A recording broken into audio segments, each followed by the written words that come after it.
कि आजाद पाकिस्तान का जो पहला गवर्नर जनरल था वो एक मुसलमान था, जिना। और हमारा कौन था? Lord Louis Mountbatten. प्यार था साहब, इश्क इश्क इश्क था। और पाकिस्तान के टैंक वाकई 1965 में दिल्ली में आके नमाज पढ़ते। ये इस किस्म की ट्रेचरी हमारे साथ हुई। और एक भगवान का लाख शुक्र है पाकिस्तान का, जिसने हमको लड़ना सिखाया। मार लगाता रहा जब तक कि लड़ने को राजी नहीं हुए अपनी जान बचाने के लिए ही। अस्सलाम वालेकुम दोस्तों, मैं हूं मोहम्मद यासीन और आप देख रहे हैं स्टोरी फैक्ट्स यूट्यूब चैनल। दोस्तों, हमारी तारीख के अजीम तरीन दिनों में से एक दिन 6 सितंबर का दिन था। आप उस दिन की सुबह की वो तकरीर सुन लीजिए जो रेडियो पाकिस्तान पर अयूब खान ने की थी कि ला इलाहा इल्लल्लाह के मानने वालों पर हिंदुस्तान ने हमला कर दिया है। मेरे अजीज हमवतनों, जंग शुरू हो चुकी है, उठो और दुश्मन का डट कर मुकाबला करो। 10 करोड़ पाकिस्तानियों के इम्तिहान का वक्त आ पहुंचा है। आज सुबह सवेरे हिंदुस्तानी फौज ने पाकिस्तान के इलाके पर लाहौर की जानब से हमला किया।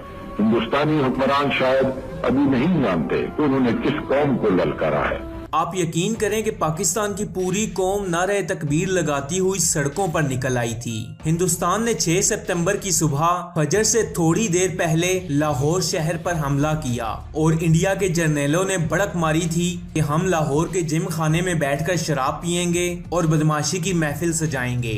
आप दुश्मन की ताकत का अंदाजा लगाएं कि इंडिया पाकिस्तान से 6 गुना बड़ा है, आर्मी के लिहाज से भी और असलहे में भी।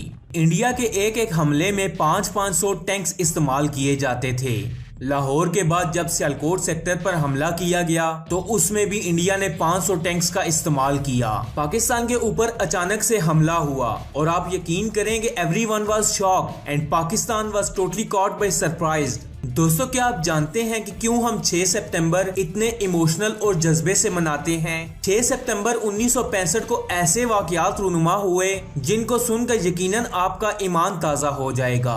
पूरी दुनिया की फौज में पाकिस्तान की फौज वाहिद एक ऐसी फौज है जिसमें 1965 की जंग में ऑफिसर्स कैजुअल्टीज सबसे ज्यादा हुई, इसलिए कि पाकिस्तानी ऑफिसर आगे बढ़कर लीड करते हैं। दोस्तों, पाकिस्तान के पास एक सबमरीन थी जिसका नाम गाजी था और उस सबमरीन ने समंदर के अंदर दुश्मन का नाका बंद किया हुआ था और इंडिया में इतनी हिम्मत नहीं थी कि समंदर के अंदर हमारी हदूद क्रॉस कर सकता। जब सियालकोट में जंग शुरू हुई, एक सेक्टर में तोपों की जरूरत पड़ी। उस सेक्टर में फ्रंट लाइन पर पैदल फौज थी जिन पर टैंकों का दबाव बहुत ज्यादा था और हमारी तोपों की आखिरी हद से भी ज्यादा 3-4 किलोमीटर आगे तक दुश्मन के टैंकों की पोजीशन थी। और फ्रंट लाइन सोल्जर्स की मदद मांगने के बाद जब हिसाब लगाया गया तो हमारी तोपों के गोले दुश्मन के टैंकों तक पहुंच ही नहीं पा रहे थे।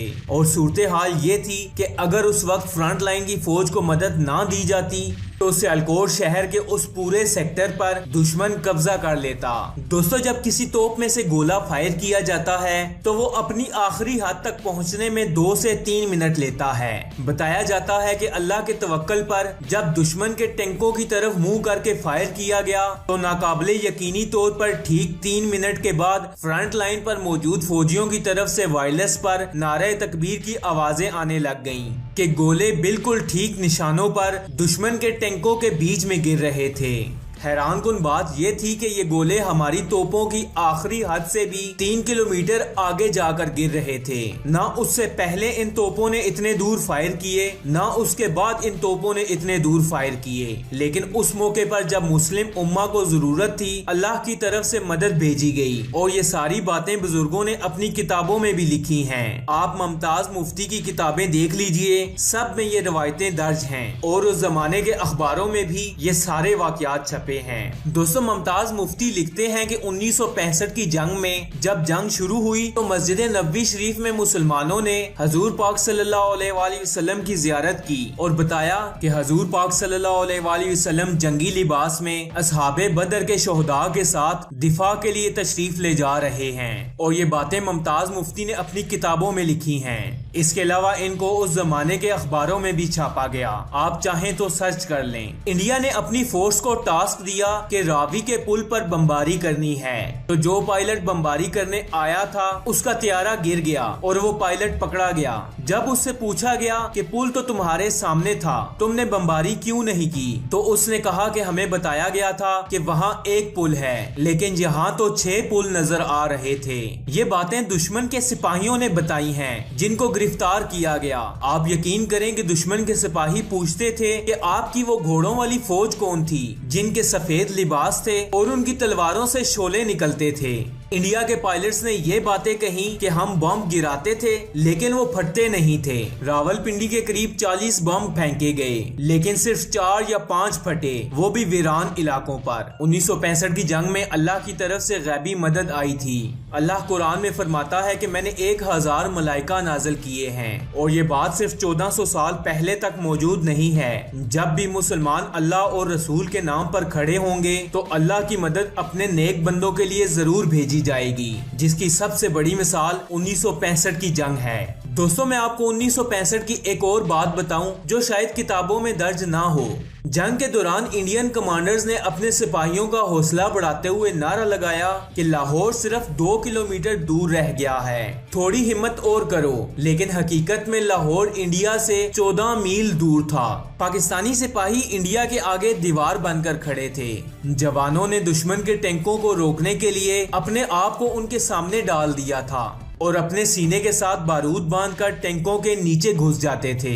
उस दौरान वायरलेस पर जब हमारे एक ऑफिसर ने सुना कि दुश्मन का जनरल अपने सिपाहियों से ये कह रहा है कि लाहौर सिर्फ 3 या 4 किलोमीटर दूर है, तो उसी वक्त वो जख्मी ऑफिसर अपने मोर्चे से निकला और सड़क के किनारे लगे हुए कतबे को उखाड़ा जिस पर लिखा था लाहौर 14 मील। वो ऑफिसर उसे इंडिया की तरफ लेकर गया और 2 फरलांग के बाद वहां जाकर उसने वो कतबा लगाया और अपने खून से उस पर नुक्ता लगाकर .2 ऐड किया और लिखा it's 14.2 bloody miles.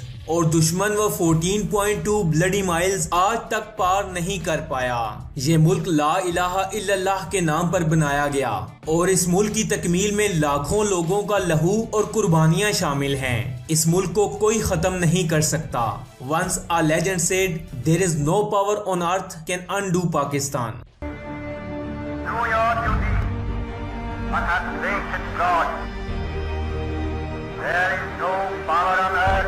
that can undo Pakistan.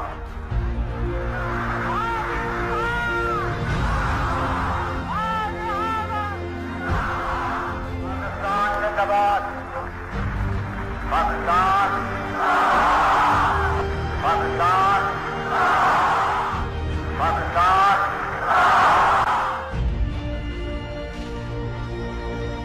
दोस्तों, मैं उम्मीद करता हूं कि इस वीडियो से आपको बहुत कुछ जानने को मिला होगा। ऐसी और इंफॉर्मेटिव वीडियोस देखने के लिए स्टोरी फैक्ट्स चैनल को सब्सक्राइब कर लें और साथ में लगे घंटी के बटन को भी दबा दें ताकि रोजाना आने वाली ऐसी इंफॉर्मेटिव वीडियोस आप तक बआसानी पहुंच सकें। मैं मिलूंगा आपसे अगली वीडियो में, तब तक के लिए अल्लाह हाफिज।